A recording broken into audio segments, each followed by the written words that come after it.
What's up, guys? So it is Wednesday and I am back with another Colossus video. But before we get into the Water Colossus, I do want to say, re-mention something I said in the Fire Colossus video, and that is, I think it would be a good idea if they ran a free Colossus day, kind of like they do for TOC, on the weekend or something. Just because it costs too much money and sorry, not money, it costs too much energy to have to constantly change out your team to try and figure out what works. I think it would be good for most people to figure out, to test different teams if we had a free day. And for those of us who already have a good team, then we just don't have to spend energy on, I don't know, 2 to 4 runs or something. But yeah, there's that. So I think for the most part it would benefit most players in general to have that, kind of like we have it for TOC. And so so next I'll get into the Water Colossus. So this guy is pretty beefy. I think he's supposed to have a lot of defense on him. He's also got a skill that will reduce the amount of damage Sap does. But even though he has that skill, Sap is still going to be your main damage dealer. So what you want to do, guys, is you want to prioritize Sap on your teams.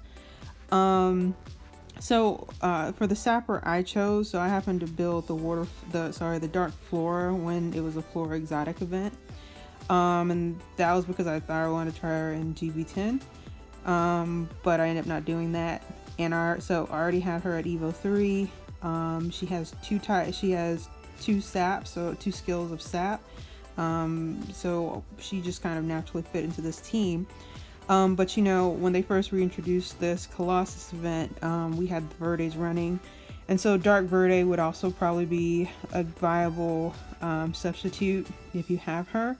Also, if you've got the Raditz, they're good as well. There are a number of other sappers that you can pick up. You guys can see I'm using the Water Miho. So she is a marginal sapper. She's got a really great sap on her first skill. Her second one is a little bit lackluster, but Miho is obtainable. She can skill book her, and she's got a resist lead. So I think the Miho is probably going to be one of the best options, affordable options, and obtainable options if you want to get into this dungeon. There are other ones like the Seedler, I think, but you know, I like to build for multiple stages in the game. Just do it, what kind of works for you. The Raditz are great because a lot of people like to use them in Goldsby 10. Unfortunately, the build is going to have to be a little bit different if you're at the highest level of GB10 versus this dungeon, because usually in GB10 you want to build the Raditz on Siphon and usually it's kind of very glass cannon, and he will not survive very well if he's built too glassy in this Titan. So yeah, so it just depends. So you do need some survivability on this, and because these monsters land sap, generally defense, if you have a survival gem on them, usually we prioritize HP, but because of the sap, defense is probably a little bit better. Also for me, since I'm using a lot of shielders, the defense has a secondary bonus because it helps to reinforce the shield even more. And the other thing is, I think that there are 2 good types of healers for this particular team. And as you guys can see, I'm using a mixture of, I'm actually using 4 different types of healers. So I did get the Jubilee, but the reason I'm using the Wood Jubilee here is because she actually is a sapper as well. So not only is she wood, and so she'll take less damage, she's already built with resist on her, but she can get in it, and she can heal the team if my Venus kind of lets up, but also she can also get more damage off on the Colossus through her sap. You know, but Jubilee was an exotic, so you might not have her. You don't need her. But you do probably want to use your Venus if you have it, or you want to build a wood Katyn for purification. So I went the route of using 2 shielders, but you can always go the route of using a purifier or 2 purifiers. So I think the Water Cupid, in addition to the wood Katyn, they all have purifications, so you can do that. If you have a Venus, you can use the Venus and maybe the wood Katyn on another team. However you want to do it, how it works on your team. But sap and a good heal that will lessen the damage from the sap, from the enemy sap, is what you really want here. So the key strategy to what I've done, outside of the skill sets and the skill sets and the gems, which, you know, there's some defense, there's a mixture, most of these monsters are built very tanky. Let's just say that. The Miho is probably the monster that has the glassiest build on her. So she's got 2 attacks and 1 defense gem. Everyone else is very beefy, except for the Jubilee. I think the Jubilee might have like HP defense and a recovery stat, but she's already a healer, so she's already pretty beefy as well. But yeah, guys, so this main strategy for this, so what I like to do, if you guys see, is I like to focus and take out the healer minion first. So he will give you a lot of problems as you get because this Colossus is a sustained Colossus. It's going to take you time to actually beat it. So you need to get the heal off, that you need to kill his healer as quickly as possible. You can ignore the other minion with 2, because he's got 2 saps. It doesn't matter if you've got a good healer, if you've got a good set of heals going on, and if you've got a good amount of resist on your team. So as you guys can see, I used 2 resist leads. So the Miho is a great resist lead, and also the Wood Nightmare is a great resist lead. So I do that. So you know, resist is an important substat. You guys can, if you can get it up to 80%, that's great. You don't even need to go beyond 80%. I don't think. If you can't get it up to 80, that's fine too.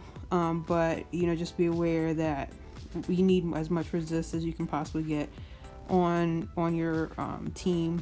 80 is probably enough. 80%.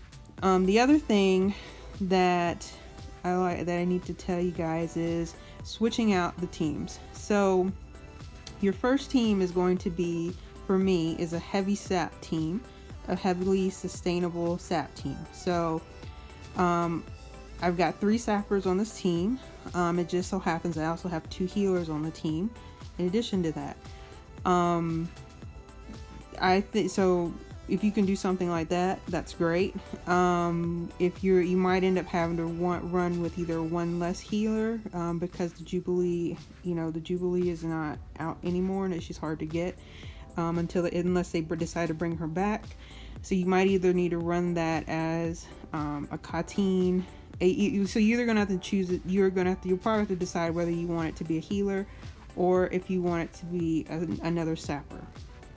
So that's your decision. You guys see how it works for you guys. But what I did was, after I take out the minion, what I try to do is make sure all my first team survives and gets them down as close to half health as possible. So most bosses at half health, they will do a massive AoE attack, which does a lot of damage.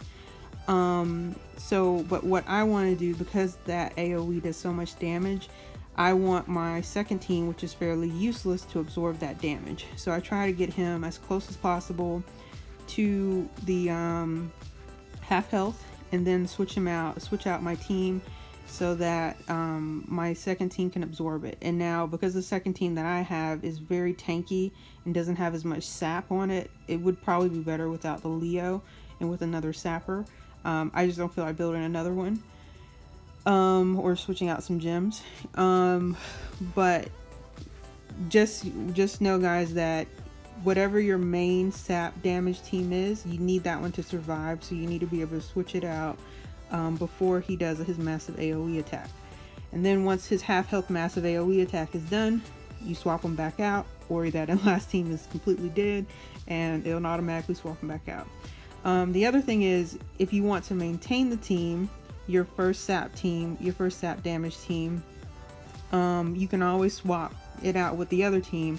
Say if like your Miho is getting too low in health, and you don't want it to go into the next turn because you know she'll die, you can just swap it out early, and that way you can maintain your sap team, and they'll heal over time while your second team is still absorbing damage. Then you can swap them out, get them close to half health, and do what I said before. But you have to also be conscious of the fact that you only can swap out a team manually 5 times. So they only give you, I think it's about 5. So once you hit that max, you won't be able to swap your monsters out again. So it's just something to be conscious of. But yeah, guys, so that's the basis of this particular strategy. So just to give you guys a summary, you need sappers, as much sap as you can get. Just read through what the saps look like on your on the skill set, and you want to focus on killing the healing minion first. Just focus him down, and after you kill the healing minion, you focus on the leader, or your Colossus. Just ignore the second minion. That's what I do. You might need to adjust the strategy for yourself. This is what I do. But focus down on the Colossus until he's very close to half health. Don't let him use his AoE, his massive AoE on your main damage dealing sap team, unless you have unless your second team can do something similar. Now, if your second team can do something similar to your first team, because you just have that many sappers, then you don't have to worry about this particular portion of the strategy.